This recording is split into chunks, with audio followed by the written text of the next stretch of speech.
Here are 7 platinum trophies that deserve more love. Not only are these games hidden gems, but they are very great for beginner trophy hunters, but also veterans that want an easy game to play. The first game on our list is Road Bustle. This game has a great storyline. I'm only kidding. In no particular order, the first game that I want to talk about is a game called Effie. This game only has 607 owners on PSNProfiles. It's a very easy platinum, but this game is absolutely beautiful and is a great indie game.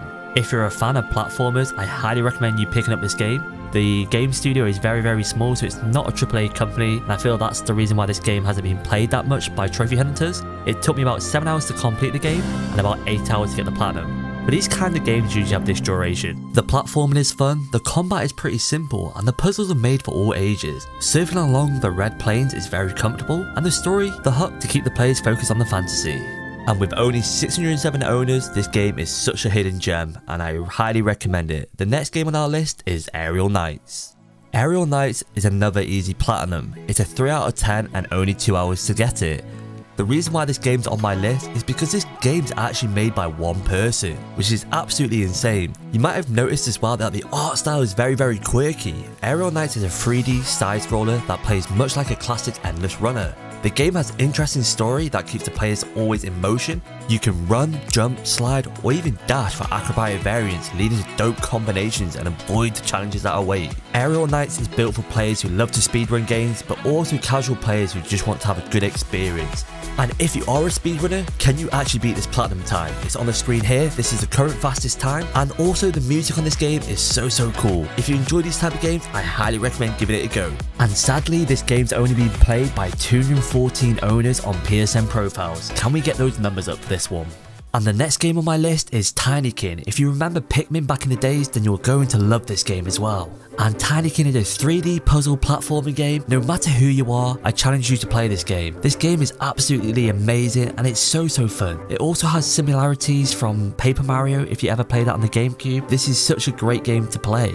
And in terms of difficulty, I'm going to give this game a 2 out of 10 and about 8 to 9 hours to get the platinum. The only pain point is finding all the Tinykins, which is what's following the character. You basically got to find all those in the levels. I actually do have a video of all those on my channel if you need to watch them. And there is no radar, so if you do miss anything, it can be kind of frustrating. But in terms of the gameplay and the actual storyline, this is a great game to play. But overall, the game is a lot of fun, but don't expect to be challenged or need to put a whole lot of effort into succeeding. But if you want a short, low-stress game where you can explore and just vibe, this may very well be the game for you. The platinum is very easy. All you got to do is collect collectibles, and the game is very chilled. The controls are fluid, the gameplay is really fun, and even the storyline is pretty fun as well. And sadly, as you can see on the screen here, it only has 403 game owners. And the next game on my list is actually Ruin King from Riot Games. This game is a 5 out of 10 difficulty, 1 playthrough and 30 hours. Ruin King is a turn-based game based on the League of Legends lore and their storyline. When I first began playing, I was surprised that there was so much to learn about the combat system, and even the storyline kept me hooked in and wanting to know more about each character. You can see from the screen here that the animation, the art style is just so beautiful. Everything about this game kept me hooked in. The platinum is very easy to get. It's not that hard. You do have to play on the hardest difficulty, but there is so many videos out there on YouTube. If you do get stuck, you can basically just follow what terms you need to do, because it's a turn-based game. You can just copy what they're doing. But I highly recommend you give this game a go without video guides, and you'll probably be pleasantly surprised on how good this game is. And I'm going to speak for most people here. Most trophy hunters and casual players do not want to play turn-based games because they find them kind of boring. We kind of stereotype them, but this game felt new and felt refreshing. The combat style here on the screen was really fun to use, and the animations were sick. I just wanted to know more about each character and learn more about the storyline, so I highly recommend you giving this game a go. It only has 224 owners as well.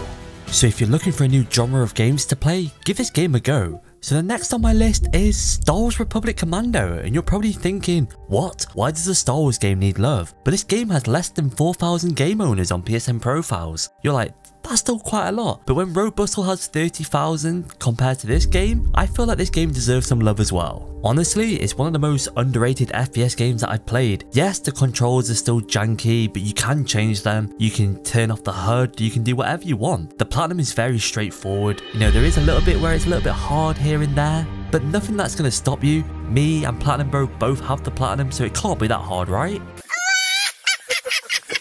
I'm only joking, 3 out of 10 difficulty, 1 playthrough and 15 hours, there's nothing to lose here, especially if you love Star Wars. But if you don't like Star Wars, probably give this game a pass, but if you do, this just shows the true grittiness of the Clone Wars. The game has a great story and the gameplay features that make the game very memorable. Yeah, the graphics haven't really been remastered that well, but this game actually runs on your console, not like Jedi Survivor. I know it's a very touchy subject, so I'm going to move on to the next game. So the next game on my list is a game called Arise, which is a very beautiful story-driven game. It's a 4 out of 10 difficulty, 1 playthrough and only 10 hours to get the platinum. Arise is exactly what I expect from an indie company, something special that you can't find from a AAA game. Its gameplay isn't its biggest strength, but the storyline and the animations, it's just breathtaking. This game has kind of left a mark on me in terms of my gaming experience. I don't know what it is about this game, but the storyline is just so beautiful, and I'm going to be that guy. I see so many people playing these Telltale series games, which are great games, but I know most people just sit there and button bash so they get the platinum. And I'm not going to deny it, I did that with the Batman game. You might not be that person, but I was. But this game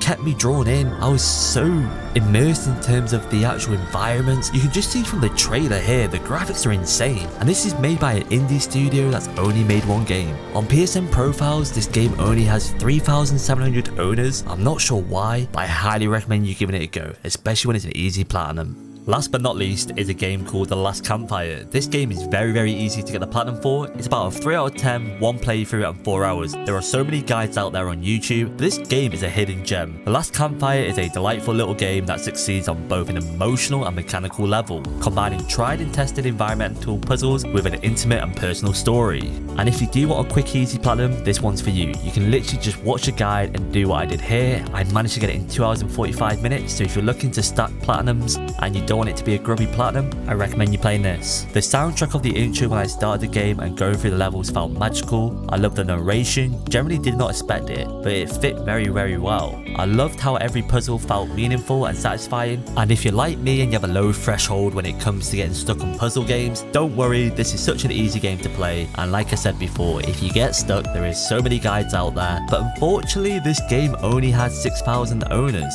And I'm not sure why, maybe because it's £11 and the game's very short, but honestly this game goes on sale quite a few times. I think I picked it up for about £5, roughly about $6, and this game is just great easy platinum, you can't go wrong, so I highly recommend this one as well.